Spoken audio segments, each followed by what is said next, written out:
भाग 28। रिद्धिमा बोली, प्लीज कबीर मुझ पर ट्रस्ट करो। कबीर तिरछा मुस्कुराकर बोला, ट्रस्ट? रियली? ट्रस्ट का मतलब भी समझती हो तुम?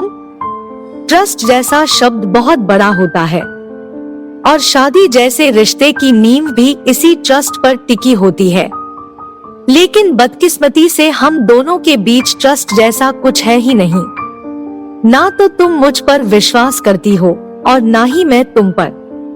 रिद्धिमा नीचे जमीन को ही घूरे जा रही थी। वो हकलाते हुए बोली, Kabir I am sorry. Kabir बोला, सॉरी? लेकिन किस लिए रिद्धिमा? जो कुछ भी हुआ उसमें तुम्हारी तो कोई गलती थी ही नहीं। अगर तुम्हारी जगह कोई और होता तो वो भी शायद ऐसा ही करता। कोई और क्या करता? उससे मुझे कोई मतलब नहीं है कबीर। गलती तो मेरी है जो मैंने यह सब किया और तुम पर एक बार भी भरोसा नहीं किया। कबीर बोला, भरोसा? वो भी मुझ पर? तुम्हें तो लगता है कि जो कुछ भी हुआ उसका जिम्मेदार मैं हूँ।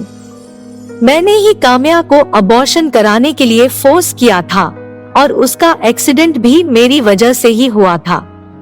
इवन उसके साथ जो कुछ भी गलत हुआ उस सब की वजह मैं ही हूँ। यही जानती हो ना तुम और मानती भी हो। कबीर के ऐसा कहने पर रिद्धिमा कुछ कह नहीं पा रही थी। उसे चुप देखकर कबीर फिर से बोला, अब क्यों चुप हो? कहो, यही सब जानती हो ना तुम। मुझे तो समझ नहीं आ रहा तुम यकीन कर लोगी। तुम्हें मेरे साथ रहने हुए 5 महीने से भी ज्यादा का वक्त हो चुका है, लेकिन कभी तुम्हें ऐसा लगा कि मैं ऐसा कुछ कर सकता हूँ? जब मैंने आज तक तुम्हें अपनी बीवी होने के बावजूद भी कभी किसी चीज के लिए फोर्स नहीं किया, तो मैं किसी और के साथ ऐसा क्यों करूँगा? रिद्धिमा, तुम्हें अभी भी लगता है कि मैंने तुम्हें ये शादी करने के लिए मजबूर किया, लेकिन ये गलत है। जितना तुम मजबूर थी उतना ही मैं भी मजबूर था इस शादी को करने के लिए, क्योंकि मेरी दादी माँ ने तुम्हें मेरे लिए पसंद किया था और उन्हें ना कहना मेरे बस में नहीं था। मेरी दादी माँ तो ना जाने कब से तुम्हारे परिवार से रिश्ता जोड़ना चाहती थी।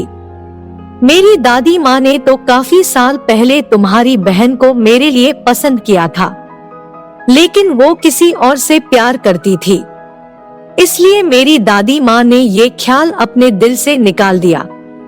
लेकिन फिर एक दिन तुम्हारे डैड हमारे घर आए तुम्हारा रिश्ता लेकर, क्योंकि वो नहीं चाहते थे कि तुम्हारी शादी ईशान जैसे इंसान से हो या तुम ईशान के चक्कर में आकर कोई भी गलत कदम उठा लो। इसलिए वह तुम्हारी शादी अपने किसी भरोसेमंद इंसान से जल्द करा देना चाहते थे और शायद उन्हें वो भरोसा मुझ में नजर आया।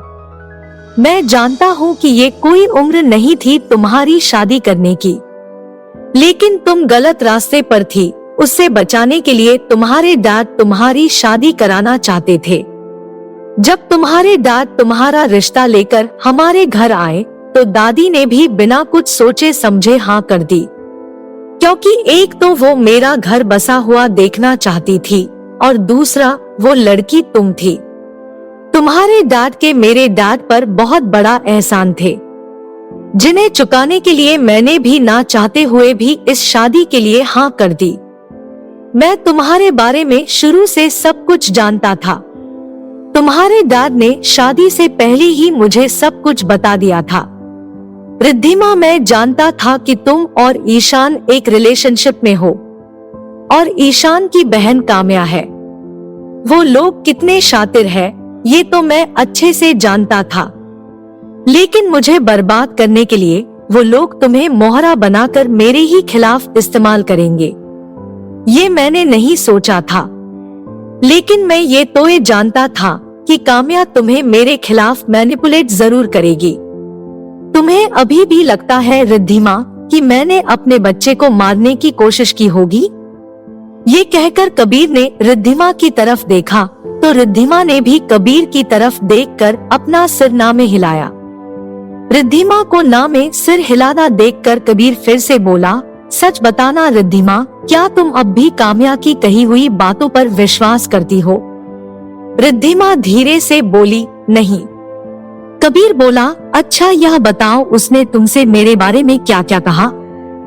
रिद्धिमा रोते हुए काम्या और ईशान के साथ हुई अपनी सारी बातें कबीर को बताती है कि कैसे काम्या ने उसे अपनी कॉलेज में एडमिशन, कबीर से दोस्ती, फिर प्यार और फिर अबॉर्शन तक की सारी बातें बताई। रिद्धिमा ने उसे ये भी बताया कि काम्या ने उससे कहा कि कबीर ने उससे अपने बदले के लिए धोखा दिया और वो अब उस धोखे का बदला चाहती है। रिद्धिमा की बात सुनकर पहले तो कबीर मुस्कुराया, फिर अचानक से सीरियस होकर उसे देखते हुए बोला, ओके, तुम्हें इतना भी बुरा फील करने की जरूरत नहीं है।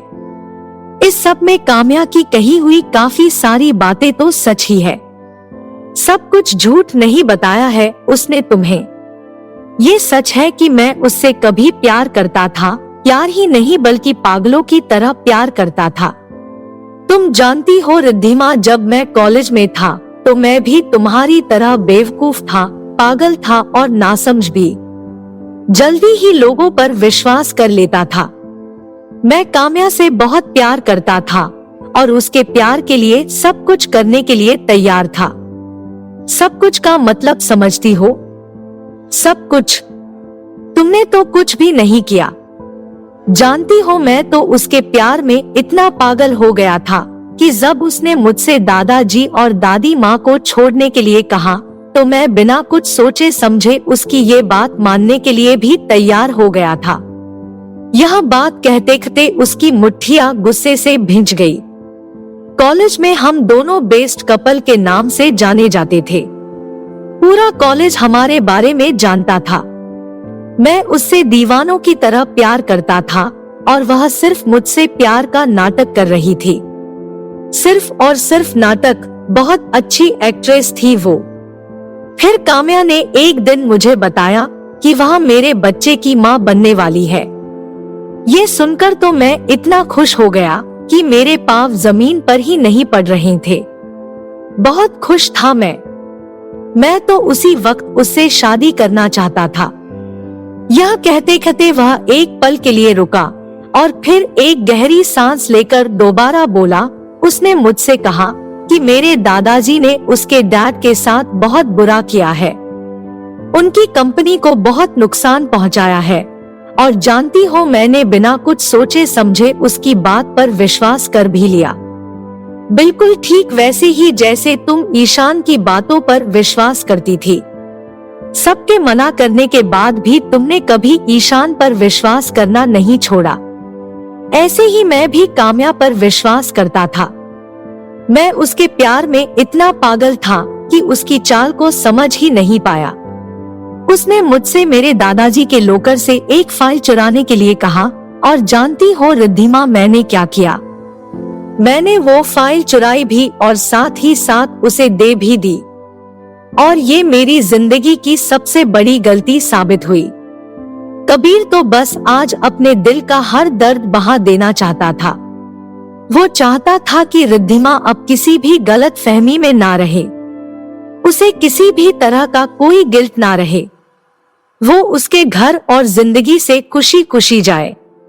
वो अपनी बात कहे जा रहा था और रिद्धिमा चुपचाप सब कुछ सुने जा रही थी। तो वो आगे बोला, उसे फाइल देने के बाद अगले दिन जब मैं उसके फ्लैट पर उससे मिलने गया तो मैंने उसे किसी और लड़के के साथ वहां देखा। वो उस वक्त उस लड़के की बाहों में थी और बहुत खुश भी थी। ये सब अपनी आंखों से देखने के बाद मुझे उस पर बहुत गुस्सा आया, तो मैं उसे कुछ कहने के लिए अंदर जा ही रहा था, लेकिन अपना नाम सुनकर चुपचाप वही दरवाजे पर खड़ा रह गया।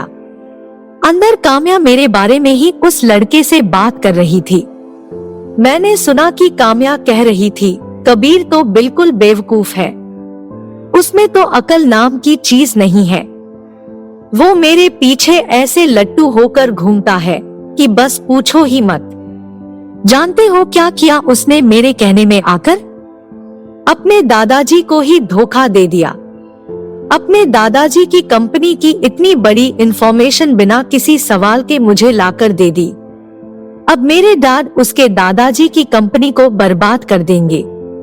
वो तो मेरी उंगलियों पर नाचने वाली एक कठपुतली की तरह है जिसे मैं जैसे चाहे नचा सकती हूँ। वो बेचारा तो ये भी नहीं जानता कि जिस बच्चे को अपना मानकर वो इतना खुश हो रहा है कि मुझसे जल्द से जल्द शादी भी करना चाहता है, वो बच्चा तो उसका है ही नहीं। ये कहकर वो दोनों जोर जोर से हंसने लगे। उनकी यह हंसी उस वक्त मेरे कानों में पिघल शीशे की तरह महसूस हो रही थी। उस टाइम मैं टूट चुका था, बिखर चुका था। मुझे समझ में नहीं आ रहा था कि मैं क्या करूं।